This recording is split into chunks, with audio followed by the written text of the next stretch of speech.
Inaasahang makakalabas na sa ospital ngayong weekend ang napatalsik na Chief Justice Renato Corona. Ang ilan naman sa mga abogadong nagtanggol sa kanya sa nakalipas na 5 buwan ng impeachment trial ay nakahanap na rin ng oras para mag-relax. Nakatutok si Tina Panganiban. Para sa isang abogado, wala na sigurong mas titindi pa sa responsibilidad na ipagtanggol ang pinakamataas na opisyal ng hudikatura sa isang impeachment trial.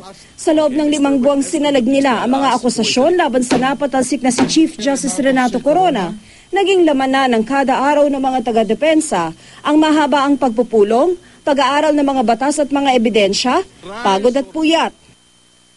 Kaya nang nagdesisyon na si Corona na wag nang questionin sa Korte Suprema ang hatol na guilty sa kanya, 2 sa mga tagapagsalita ng defense team ang nakahanap na ng pagkakataong mag-relax. Kung sa paglilitis, kalmadong-kalmado si Attorney Tranquil Salvador III, kabaligtaran naman siya pagdating sa biritan. Ilang beses pa ngang napapalakpak sa kanya ang co-spokesperson niyang si Attorney Rico Paulo Quicho.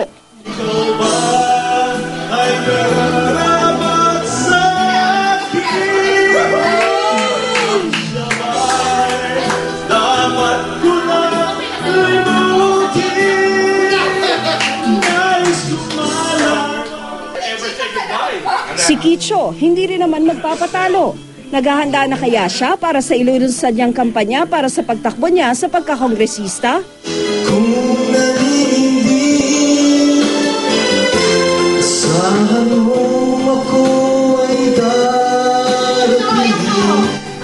Pero mukhang may hangover pa si Quicho sa impeachment trial. Hanggang sa pagkanta, iniisip pa rin niya si Corona.